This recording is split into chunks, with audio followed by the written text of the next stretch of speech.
Welcome to the summit. I am that you are, no one and this.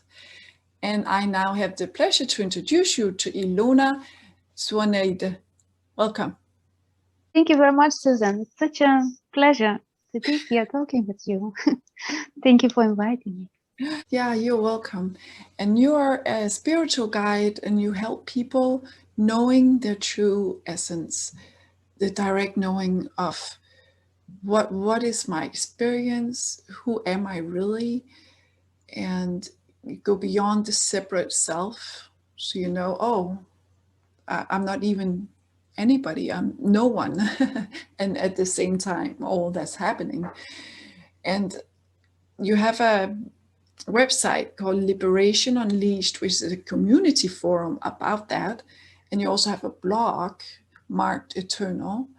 And then you also have a degree in psychology and you're an author. And I have read your book, Liberation Unleashed, which is absolutely wonderful. And you're all about taking people on a journey to discover or recognize what they are. Direct knowing. Direct knowing is in your book as well. And can you maybe start talking about what is this direct knowing? Yes, that's a great question. Sure. It's so simple and it's never hidden. It's so obvious, but yet it's so difficult to see it because the mind is always looking to understand. And the only thing to understand is that it's not about understanding. It's about seeing in your own experience. And for the seeing, when you see this, you can describe it. So you can talk from seeing rather than from thinking. And that's the most difficult thing because most people are lost in the head, lost in thinking that this is the whole world in there. It's so important, but there's so much more than thinking. There's life going on with and without thoughts. And yet we look at the thoughts as if it's the main thing, the main goal, the main pleasure or suffering. It's all happening in the mind. But if you look at your direct experience right here, right now, where you see it's simply color, sound, sensation, smell, taste, that is experienced directly right here, right now. And it's just as simple as to direct the attention to this that is happening. Yeah. Yeah. So I pay my attention to this that is happening right now. For example, we are talking, and then that's it. There's nothing else than this. That's right. There's nothing to know, nothing to understand, nothing to analyze. Just this. Yeah. And that is, right? I mean, it's said it's very simple, it's very obvious. And that is quite obvious if that's all it is. Yeah. So, but something happens in that, or yeah, well, because something happens all the time. So it's like, yeah, when you're fully in this, then there is an enlightenment, as you call it, enlightenment rather than enlightenment. And that makes sense because it's like, oh yeah, it's like you're feeling life more, or yeah, with all the senses. And well, the simplicity is this, that this is always here and you're always aware. There is knowing of experience. There is no experience without knowing of it. Like the experience now is known. So that these two words, like the knowing and experience, they seem like there is something knowing of experience. But if you put them together, you just put them and see that it's the same, just from the different side. So that knowing is always stable and the experience is always changing. Mm. So we are lost in the changing, looking for something in the changing, when the knowing is always here, it's always present. It's as simple as you know that you are here right now. Just that. Yeah. And you don't need to know anything in order to be. You don't need to understand anything in order to be. You don't need to be anything or anyone in order to be. This being is given. It's like the ground of everything. So the guiding is to help to see that this is always here. There is no need to fix it. There is nothing to fix. There is nowhere else to get. So then the seeking can calm down and start finding this and finding joy in this. Yeah, because there's something in the being that is so joyful or peaceful. Yeah. And I guess if you really settle in that being, then it's like experiences come and go and it's okay. You know, it's like you're okay with everything, more or less. I mean, That's right. Yes, I would say that. Yeah. Yeah. There is just okayness with what is. Because if one thinks that they are separate from life and life is happening to them, then, there are preferences, there is a fight. I want this, I don't like that, and all that. But if it's seen that life is just happening and there is no more need to fight with it, anything can be happening. And yes, things happen. And funny things happen, sad things happen, tragic things happen. But there is an inner okayness that, everything has room. It's all life. Yeah. And that okayness in the beingness is also there, I guess, because there is not someone there thinking is existing separate from what's happening, right? It's like it's one with it. So it's like automatically accepted that what's happening is just what's happening, and there's no I actually even there, but it's just yeah, I can see the freedom in, well, it's just what's happening, so that it cannot be otherwise, and that there's no actual me here anyway, so what's the big deal? Really, and that me or that I that we all think and we grow up, thinking that we are, that's the virus. You call it the I virus. We all got this virus, kind of. Can you speak a little bit about that? Yeah, well, when I saw it, that was 2010. Yeah, and it all made sense to me, because it looked like, the system here, like a hardware, the body and the mind as a software, and it just got infected by this thought, I, me, mine, as a separate agent that is doing everything, that is controlling everything. So it seemed to me like there is something here that is false, that takes over the system and is creating all this havoc, like all this suffering and everything, because everything is around this I, me, and mine, and the whole is lost. It's like when we are children, we don't know language, and yet we perceive the world. We perceive colors, sounds, and shapes and everything. We don't have words for it, but there is still this aware aliveness. And later we learn the language, and with that language comes this I, me. And then children start to learn that this world is about me. And just innocently, this idea takes over until it's questioned. But this so-called I virus is very potent and it's very strong. It's like, in a computer, you can't delete the virus until you have some antivirus program installed. like it will make a whole mess. But once you introduce the antivirus, you can catch it easily and clean it. So this system is also similar, that unless you know that there is this idea of I, me, mine, that is false, you wouldn't question it. For me, it was no way to question it. It was just something that would never cross my mind to question. Is there I? Like it's it's not given. It's not in the program. But some rebel program comes in and says, "Well, there is no I," and then the cognitive dissonance happens, and then we start looking, what's going on? What is the truth?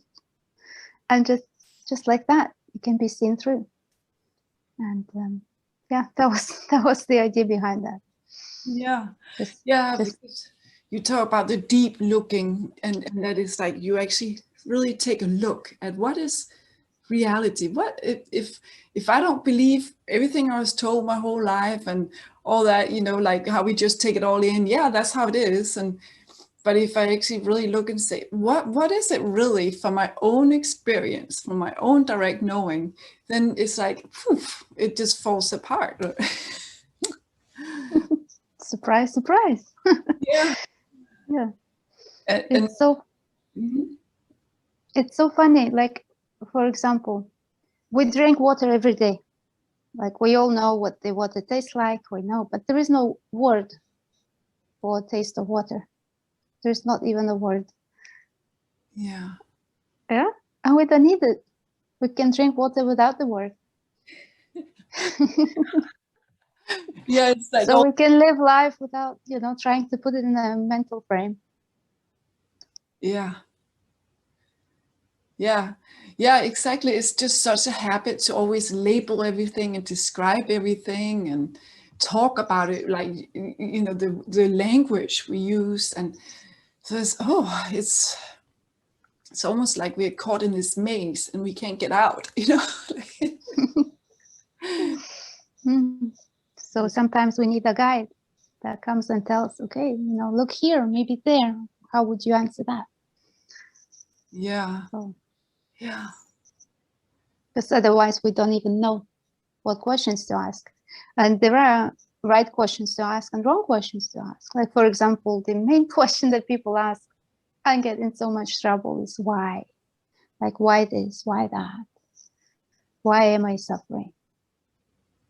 But that question hasn't got an answer. It's not the right question to ask, because it only asks for some stories that would fit for me today. Tomorrow may be different, but you know, it's not the truth. That question will never bring to the truth. Because I think the only answer to the question why is because that is. This is it. This is here. So there is no question why. And the right questions would be to be looking at what is. Just like what is here? What is here right now? What do I notice right now? And just being open. Like, you know, when they say word, listen to the sounds. Something here happens. Like, what is it? I don't know. I'm listening. So that's what is required. That's just like openness to see, openness to perceive, to receive. Because mind is always in the knowing. I know what this is. This is like this. But in truth, it doesn't know anything. It's just repeating all the ideas, like what it learned. Yeah. But when you look at something, you can describe it. That's different. Mm-hmm. Yeah, it's like the mind takes over and controls and thinks, oh yeah, I know all this. But no, because everything is actually fresh and raw, right? Every moment. Yeah. Mm-hmm. Yeah. And then also with the mind, it's just thoughts about I, you know, and it makes us think there's an I, but it's actually just thoughts saying there is an I. Mm-hmm. There must be an I.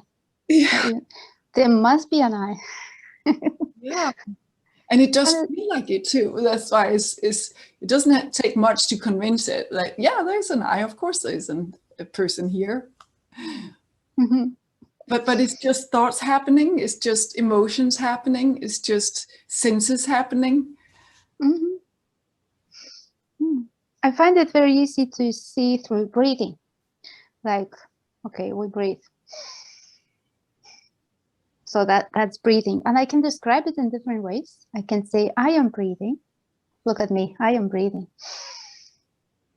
Or breathing is happening. Or I am aware of breathing. My body is breathing. Or there is air coming in and out. Or I know that I am breathing. And there are so many words, but this is just the same. And it doesn't depend on how it is described. We can use word I, or we don't need to use word I. It's still the same. And then you bring it back to thinking, right? There are thoughts coming. I am thinking. I know that thoughts are coming. I know that I am thinking. And it's all, again, descriptions, but actuality is that thoughts are coming. Just like breathing is happening, thoughts are happening. Yeah. So it's like the knowing of that. If we're going to say we are something, we're just a knowing of what happens. But even that is a description. So, and it like I'm something, right? Then I'm that, or Mm-hmm. yeah. But it's unknown what we are, right? It can never really. We can very.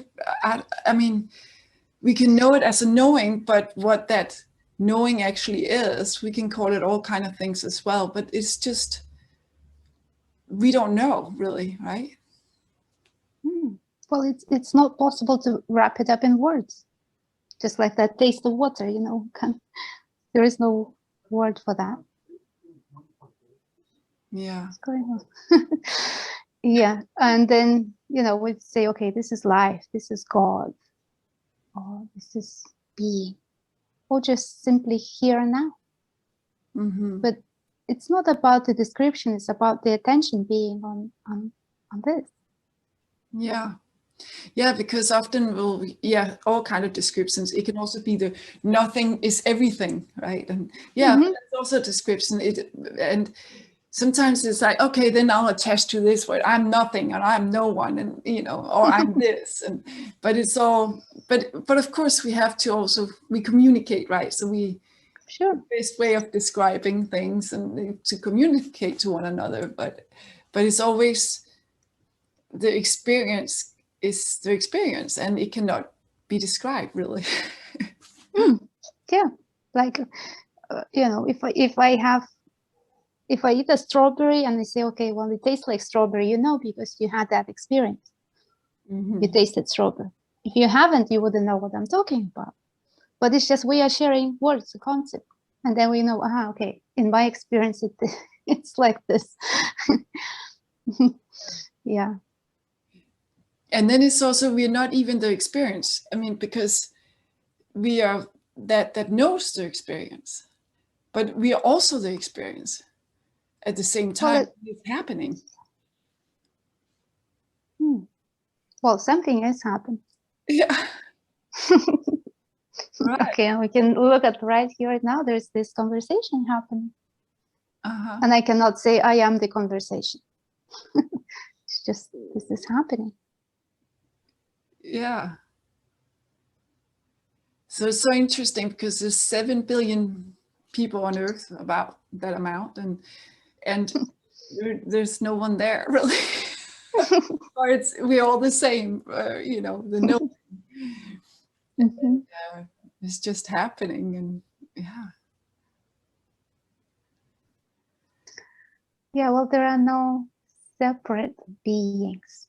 Let's say it's one being or one here and now, one presence, one life, aliveness, consciousness. It's that consciousness like cut into tiny pieces and put in the little head here and the little head there. No. It may seem like this. Yeah. But it's just a conversation playing out. And where are these words coming from? They are coming from the same place as these words are coming from. Like there is something bigger underneath all words and experiences and appearances. Yeah. Yeah, and that's the mind wants to get what that is, but it can't. So it might as well surrender right away. Like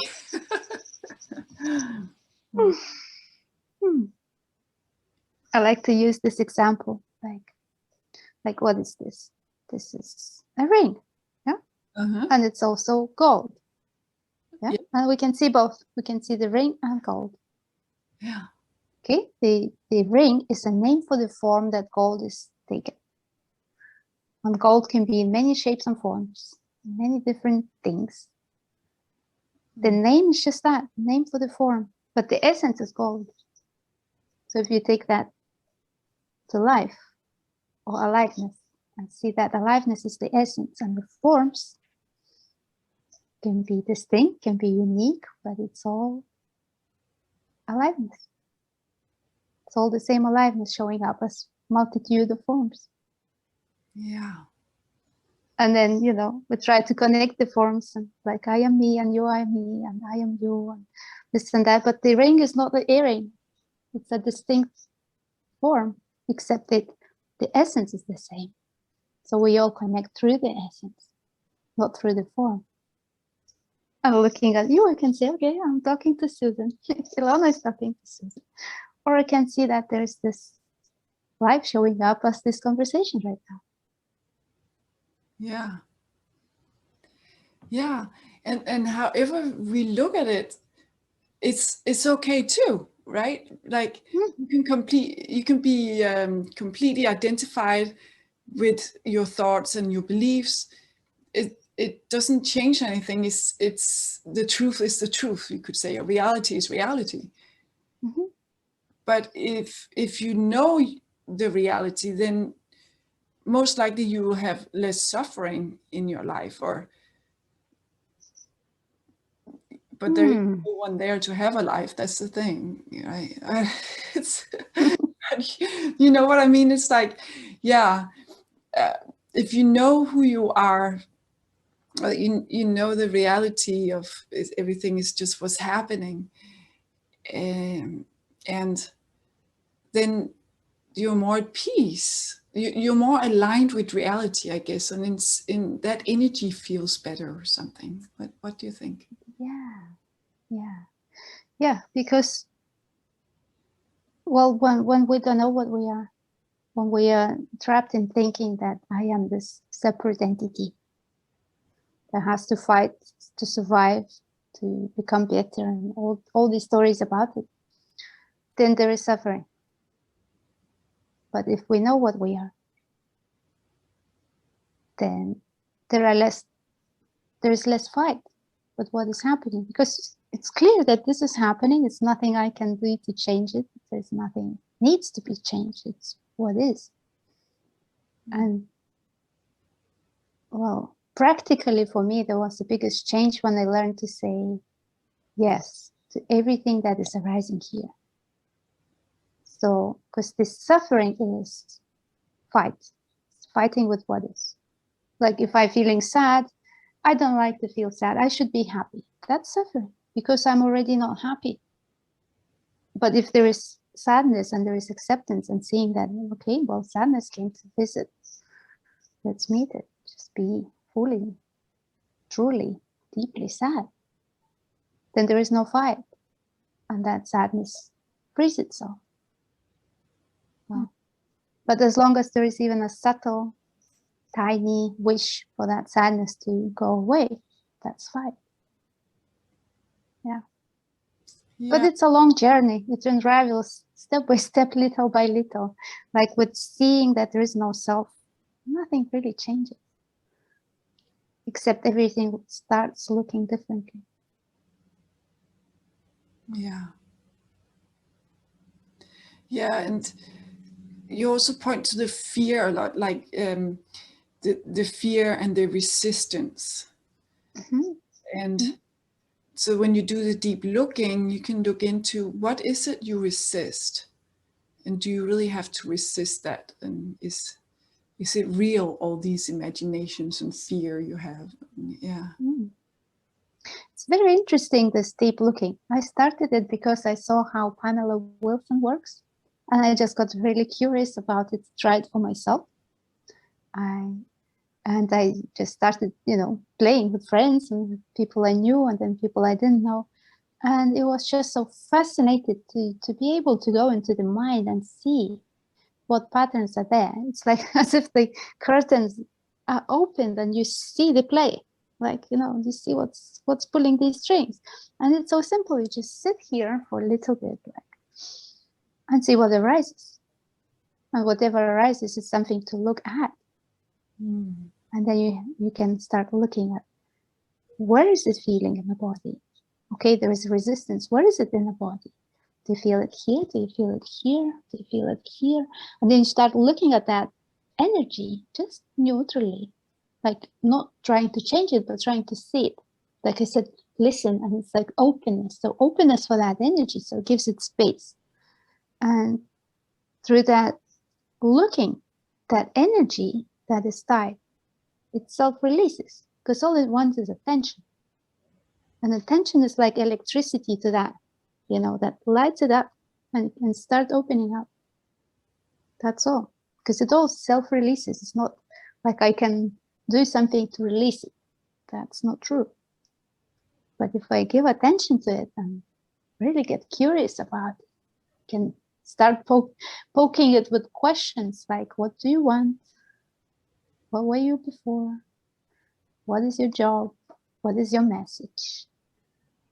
Just listening, giving attention to that sensation, to that energy, then magic happens. Yeah.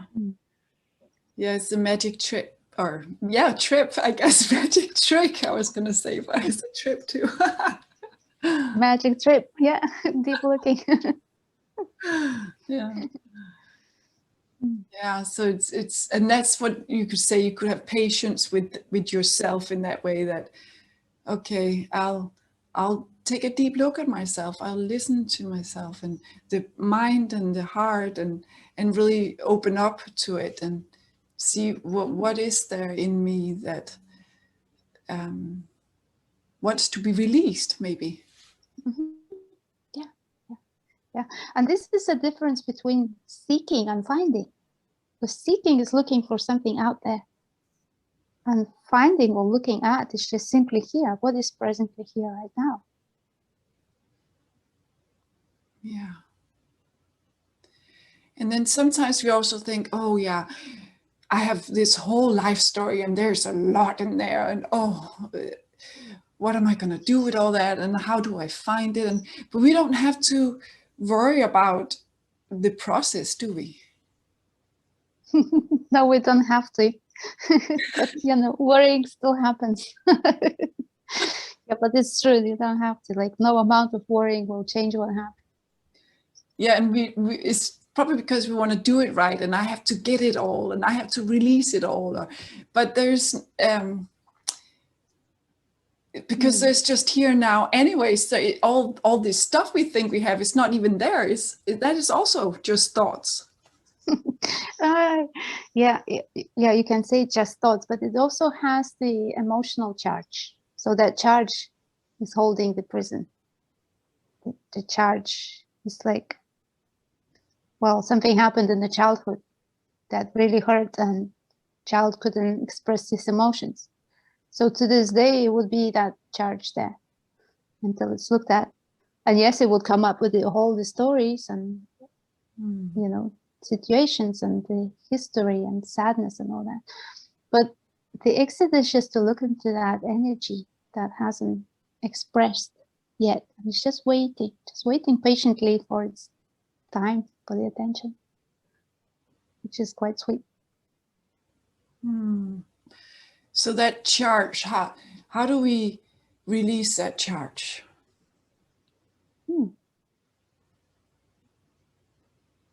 Well, what helps is to know which thought precisely gives that charge. Let's take for example, a very common one. I am not good enough. right? And if there is a charge, like there is a belief, there's something there that truly believes that I'm not good enough. Well, then we take that thought and we bring that feeling up. So you look at the feeling, the sensation itself. And there are ways to look at it. We can look at when was the very, very first time that this sensation was felt, if that can be remembered. Then who told you that?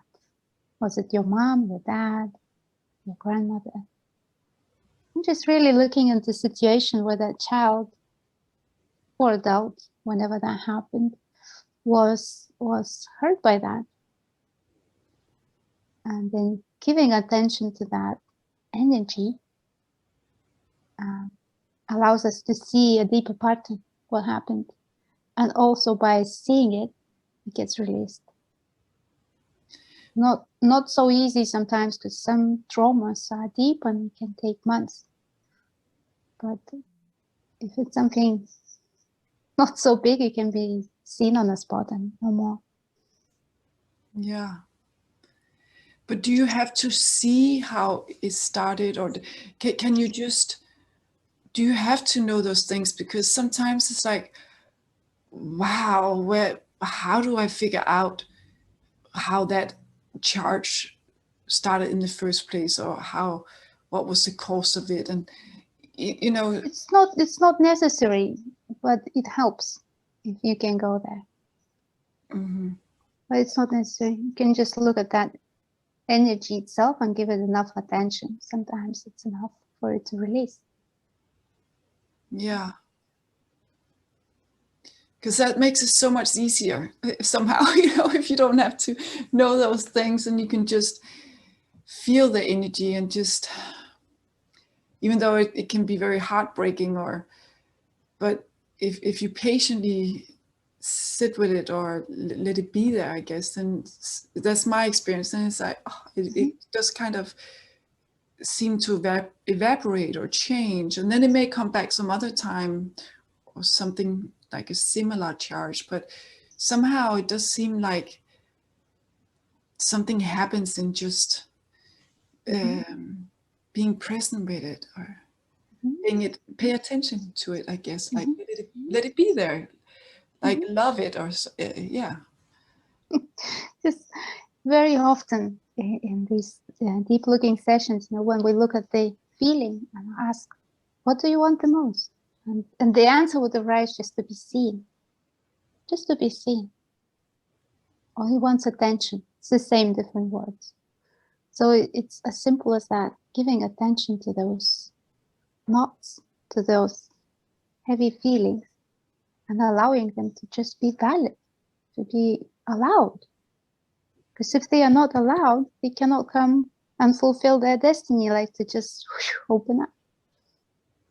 So, yeah, just kind, warm, soft attention. That's all they need. Yeah. Yeah. And then no one is actually doing that, right? There's again not an I doing that. It just happens. So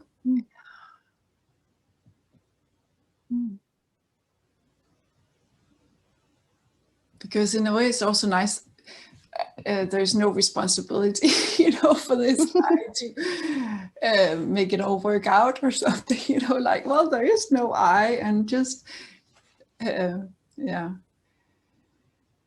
So that's also makes me think of the free will concept, right? But there's nobody to have free will in the first place. So yeah.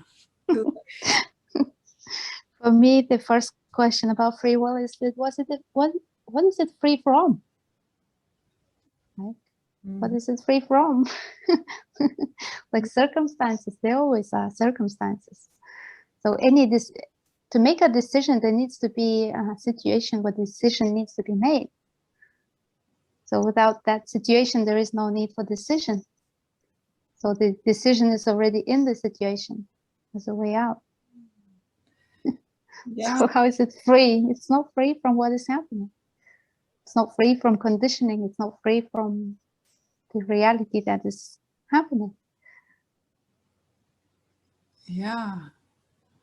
Yeah, it's all intermixed. The environment, you, it's all one. So a situation happens and you make that choice rather than that choice, but that's just part of the whole environment put together, and your conditioning making you have that thought to do that. Yeah. Yeah. And when we make decision, there's always a feeling that this is the right one. We don't go like this is the right one, but I'll choose what is not right one. We always go with what feels right. Mm-hmm. Whether it's good decision or bad, it shows up later.